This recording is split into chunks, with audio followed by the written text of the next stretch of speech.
Hace cientos, o tal vez miles de años antes de nuestra era, tuvo lugar uno de los acontecimientos más relevantes y determinantes de toda la historia humana, unos sucesos que imprimirían el carácter y darían forma a la antigua cultura griega. Este fue el caso de la guerra de Troya. El juicio de París fue uno de los sucesos determinantes para el comienzo de las hostilidades, pero no el único.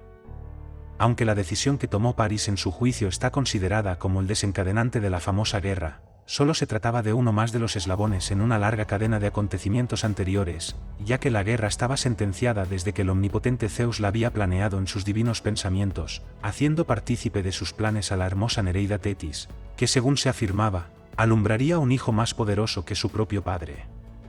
Por esta razón Zeus evitaba la compañía de la hermosa Tetis a toda costa, a pesar de que la deseaba con intensidad. En aquellos lejanos tiempos el trono de Troya lo ocupaba el rey Príamo, hijo de Laomedonte y de la ninfa Estrimón, junto a su segunda esposa Hécuba, una princesa de Frigia hija del rey Dimas. Hécuba engendró con Príamo una numerosa descendencia, entre la que se encontraba Héctor, el gran héroe troyano, así como Heleno y Casandra, ambos adivinos, y también París, el príncipe de hermosa figura. Pocos días antes de su nacimiento, su madre Hécuba había tenido una horrible pesadilla. Soñó que daba a luz un montón de brasas encendidas de las que surgían retorciéndose varias serpientes de fuego. Hécuba se despertó sobresaltada, avisando a gritos que la ciudad de Troya y los bosques del monte Ida se estaban consumiendo en llamas. El rey Príamo, asustado y alarmado, acudió a uno de sus hijos llamado Ésaco, ya que éste, al igual que la mayoría de su numerosa descendencia, poseía el sagrado don de la profecía. Su respuesta fue que el niño que muy pronto nacería, iba a ser la causa de la ruina y destrucción de su patria, y que lo más prudente era acabar con su vida nada más nacer. Pero pocos días después, Ésaco lanzó otra terrible predicción, proclamó que era la voluntad de los dioses que cualquiera de las mujeres troyanas pertenecientes a la casa real y que dieran a luz durante ese mismo día, deberían ser destruidas junto con su descendencia. El destino quiso que esa misma mañana su hermana Cila alumbrara un hijo, fruto de su unión secreta con un tal Timete, un joven perteneciente a la nobleza troyana. Príamo, obediente con el designio de los dioses expresados a través de su hijo Ésaco, no dudó en acabar con la vida de su hermana Cila y del recién nacido, enterrándolos en el recinto sagrado. Pero el destino era implacable, y ese mismo día al anochecer su esposa Hécuba alumbró al hermoso príncipe París. Sus hijos, Ésaco, Heleno, y también la malograda Casandra, instaron a su madre Hécuba que matara al recién nacido. Hasta la mismísima sibila del oráculo llamada Herófila había anunciado tiempo atrás que la responsable de la destrucción de Troya sería una mujer llamada Helena, debido a su amor por el príncipe troyano que nacería ese mismo día. Hécuba, aunque conocedora de estas profecías, no tuvo el valor de sacrificar a su hijo recién nacido, y al final entre todos convencieron al rey Príamo para que llamara al jefe de sus pastores, un humilde boyero llamado Agelao, para encomendarle la horrible tarea. Agelao, que era demasiado bondadoso para cometer tan horrible acto, abandonó al recién nacido en el monte Ida, donde París sería amamantado y cuidado por una osa. Cuando volvió 5 días después, Agelao quedó pasmado ante el portento de que el bebé aún siguiera con vida, y tomándolo por una señal divina, llevó al niño a su propia casa oculto en su zurrón, para criarlo juntamente con su propio hijo también recién nacido. Posteriormente, Agelao acudió al palacio de Príamo y le entregó una lengua de perro como prueba de que había obedecido su orden. Durante su estancia en la casa del pastor, la noble alcurnia de París se puso pronto de manifiesto, gracias a su belleza, su inteligencia y su fuerza sobresalientes. Cuando era poco más que un niño, derrotó a una cuadrilla de ladrones de ganado y recuperó las vacas que habían robado, por lo que mereció el sobrenombre de Alejandro, nombre que significa el defensor y protector. Aunque no era más que un esclavo en esa época, París fue el amante preferido de Enone, hija del dios río Eneo, una bella ninfa de las fuentes que también era poseedora del don de la curación, arte que Apolo le había regalado tiempo atrás. París y Enone solían cuidar sus rebaños y cazar juntos, disfrutando en las praderas de su gran amor. Ella lo trataba con mucho cariño, y él acostumbraba a grabar con grandes letras su nombre en la corteza de las hayas y los álamos. Aparte de pastorear y consumar su pasión con la ninfa, su principal diversión consistía en hacer que los toros de Agelao lucharan entre ellos. París coronaba al vencedor con flores y al perdedor con paja. Pero mientras tanto en el Olimpo de los dioses, Eris, la diosa de la discordia, molesta por no haber sido invitada a las bodas de Peleo y Tetis, a la que habían sido invitados todos los demás dioses, urdió un modo de vengarse haciendo uso de sus poderes y sembrando la discordia entre los invitados. Para ello se presentó en el lugar donde se estaba celebrando el banquete, y arrojó sobre la mesa una manzana de oro, que habría de ser para la más hermosa de las damas presentes. 3 diosas se disputaron la manzana, Atenea, Afrodita y Hera, produciéndose tan gran confusión y disputa que el propio Zeus, padre de todos los dioses, tuvo que intervenir para evitar daños mayores. Mientras tanto en el monte Ida, cuando uno de sus toros comenzó a vencer continuamente, Paris decidió enfrentarlo con los campeones de los rebaños de sus vecinos, y todos fueron derrotados por su poderoso campeón. Finalmente, orgulloso y confiado por el gran poderío de su ejemplar, ofreció poner una corona de oro en los cuernos del toro que fuera capaz de vencer al suyo. Un día, por pura diversión, el dios Ares se transformó en un vigoroso toro y ganó el premio. Paris entregó sin vacilar la corona a Ares, lo que sorprendió y complació grandemente a los dioses que observaban desde el Olimpo, y ese fue el motivo de que Zeus lo eligiese como árbitro entre las 3 diosas, ya que por haber vivido alejado y separado del mundo y de las pasiones humanas, se esperaba de él que su juicio fuera absolutamente imparcial. Así pues, Zeus encargó la tarea al dios mensajero Hermes, y éste partió veloz en busca de Paris, con el encargo de comunicarle el juicio que se le pedía. Hermes localizó al príncipe pastor mientras éste se encontraba cuidando de su ganado en el monte Gárgaro, la cumbre más alta del monte Ida. Hermes acudió allí acompañado por Hera, Atenea y Afrodita, y le entregó la manzana de oro que Eris había arrojado sobre los invitados, y también le transmitió el mensaje de Zeus, dirigiéndose a él con estas palabras.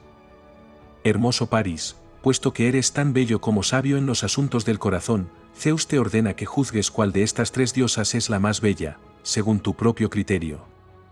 Entonces Hermes le mostró la manzana que debía ser entregada a la diosa que considerara más hermosa, pero Paris aceptó la manzana con mucha inseguridad y contestó: ¿Cómo puede un simple pastor como yo hacerse árbitro de la belleza divina? Dividiré la manzana entre las 3. No puedes desobedecer a Zeus omnipotente, tampoco estoy autorizado para aconsejarte, debes utilizar tu propia inteligencia natural. Así sea, pero antes ruego que las perdedoras no se ofendan conmigo, ya que solo soy un ser humano, expuesto a cometer los errores más tontos y estúpidos. Las 3 diosas le tranquilizaron asegurándole que nada debía temer, y que acatarían su decisión cualquiera que ésta fuera. Entonces Paris añadió: ¿Bastará con juzgarlas como están? ¿O tal vez deberían desprenderse de sus vestidos? Tú eres quien debe decidir las reglas de la competencia. En ese caso, ¿tendrían la bondad de desnudarse? Afrodita no tardó en estar lista, pero Atenea insistió en que debía quitarse su famoso ceñidor mágico, ya que éste le daba una ventaja injusta, pues hacía que todos se enamoraran perdidamente de quien lo llevara puesto. Entonces Afrodita, tremendamente irritada, le contestó: Está bien, pero solo lo haré con la condición de que tú también te quites tu yelmo, pues estás realmente espantosa sin él. Paris, estando ya mucho más relajado y menos intimidado por la presencia de las bellas divinidades, hizo acopio de valor y dijo: Ahora, si no tenéis inconveniente, os juzgaré una por una para evitar discusiones perturbadoras. Acércate a mi lado, divina Hera, ¿y tendrían las otras 2 diosas la bondad de dejarnos a solas durante un rato? Tan pronto como quedaron a solas, la diosa Hera se aproximó al joven pastor exhibiendo su hermosa figura, y acercándose a su oído le susurró: Examíname concienzudamente sin reservar nada, y recuerda que si me declaras la más bella, te haré el señor de toda Asia, y no solo eso, también te convertiré en el hombre más rico del mundo. Pero Paris, que era un hombre de gran integridad, le contestó: Yo no me dejo sobornar, señora, pero muchas gracias por su ofrecimiento, ya he visto todo lo que necesitaba ver, ahora por favor que venga la divina Atenea. Atenea, también acercando los labios a su oído, le susurró: Aquí estoy, querido príncipe, contémplame a tu gusto y emite tu veredicto, pero recuerda que si tienes el sentido común de concederme el premio, haré que salgas victorioso de todas tus batallas, y que te conviertas en el hombre más sabio y bello de todo el mundo. A lo que Paris le contestó: Solo soy un humilde pastor y no un soldado, tú misma puedes ver con tus propios ojos que la paz reina en toda Lidia y Frigia, y que nadie disputa la soberanía del rey Príamo. Pero prometo considerar imparcialmente tu aspiración a la manzana, ahora puedes volver a ponerte tus ropas y avisar a Afrodita para que se aproxime. Afrodita se acercó a Paris despacio y contoneándose de manera provocativa.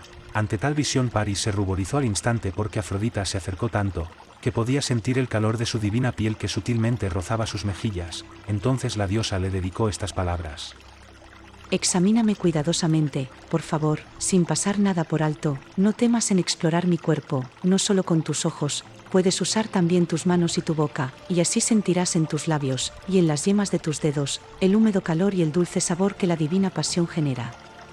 Por cierto, en cuanto te vi por primera vez me dije a mí misma que este es el joven más hermoso de toda Frigia. ¿Por qué pierdes el tiempo en este desierto cuidando un ganado estúpido? ¿Por qué lo haces, París? ¿Por qué no vas a una ciudad y vives una vida civilizada? ¿Qué podrías perder casándote con alguien como Helena de Esparta, que es tan bella como yo y no menos apasionada? Estoy convencida de que cuando os hayáis conocido, ella abandonará a su marido, a su hogar, incluso a su familia, y todo ello para ser tu amante. Supongo que habrás oído hablar de Helena, ¿no es así? Nunca he oído hablar de Helena hasta ahora, señora, pero te quedaré muy agradecido si me la describes. Helena tiene una tez bella y delicada, pues nació del huevo de un cisne. También puede alegar que su padre es el mismísimo Zeus y le gustan la caza y la lucha. Además provocó una guerra cuando era todavía una niña. Al alcanzar su mayoría de edad, todos los príncipes de Grecia aspiraron a su mano. Ahora está casada con Menelao, hermano del rey supremo Agamenón, pero eso no es un inconveniente, ya que puede ser tuya si así lo deseas. Mientras tanto, Hermes asistía atónito a las propuestas divinas, y sintió auténtica envidia del príncipe pastor, diciéndose a sí mismo que con gusto habría entregado su casco, sus sandalias aladas y su báculo de oro, con tal de ocupar el lugar de París en aquellos momentos. Afrodita, con la intención de despejar las dudas que París pudiera tener, añadió: No debes preocuparte por el hecho de que Helena esté casada con Menelao, ya que mi deber divino es arreglar esa clase de asuntos. Te sugiero que recorras toda Grecia con mi hijo Eros como guía, y cuando lleguéis a Esparta él y yo procuraremos que Helena se enamore perdidamente de ti. ¿Estarías dispuesta a jurarlo?, preguntó París visiblemente excitado. Afrodita lo juró solemnemente, y París, completamente cautivado por la oferta de la diosa, y sin pensarlo ni un momento más, le concedió la manzana de oro. Pero a pesar de haber asegurado lo contrario, esta decisión provocó el odio encubierto de Hera y Atenea, quienes, ocultando su irritación, se alejaron tomadas del brazo y con el gesto fruncido a planear la destrucción de Troya, mientras Afrodita, sonriendo pícaramente, se dispuso a trazar sus planes y averiguar la manera más eficaz de cumplir su promesa. La ninfa Enone, que sentía un profundo y sincero amor por París, fue conocedora en ese mismo instante de los acontecimientos que este hecho desencadenaría, gracias a sus grandes poderes de adivinación. Pero Enone, siempre respetuosa con los designios divinos, aceptó la inevitable pérdida de su amado príncipe, diciéndole antes de que éste partiera a encontrarse con su destino que regresara inmediatamente junto a ella si alguna vez resultaba herido, porque ella era la única que podría curarlo con sus artes de sanación. Al cabo de pocos días, y aprovechando la celebración de unas festividades donde los troyanos competían en varios deportes, París acudió a la ciudad acompañado de su padre adoptivo Agelao, y allí venció en varias de las competiciones, provocando la vergüenza y la ira de los hijos de Príamo, incluida la de Héctor, y estos decidieron terminar con la vida del joven pastor, en un intento de enjuagar la vergüenza provocada por su derrota a manos de un desconocido y humilde boyero. Al verse atrapado, París corrió a refugiarse en el templo de Zeus, y su padre adoptivo Agelao se apresuró a desvelar al rey Príamo la verdadera identidad de aquel joven, cuya belleza y valor eran semejantes a la de los grandes héroes. Agelao mostró como prueba el sonajero que el bebé París llevaba en sus manos cuando fue abandonado, y su madre Hécuba estalló en lágrimas al recordar lo sucedido. Cuando finalmente se confirmó su verdadera identidad, fue llevado triunfalmente a palacio y se celebró con gran alegría su regreso, pero los sacerdotes del templo aseguraron que París debía ser ejecutado inmediatamente, pues de otro modo la ciudad sería destruida. El rey Príamo, secundado por su esposa Hécuba, contestó a los sacerdotes con estas palabras: Prefiero 1000 veces que caiga Troya a que muera mi hermoso y querido hijo, ya sufrimos demasiado con su pérdida, y ahora mi esposa y yo no volveremos a renunciar a él, por oscuros que los divinos designios se manifiesten. Así pues, los acontecimientos se sucedieron uno tras otro, hasta desembocar en la guerra más famosa de toda la historia de la humanidad, donde muchos grandes héroes encontraron el final de sus días. Estos fueron algunos de los muchos acontecimientos que tuvieron como consecuencia la destrucción de la heroica y mítica ciudad de Troya.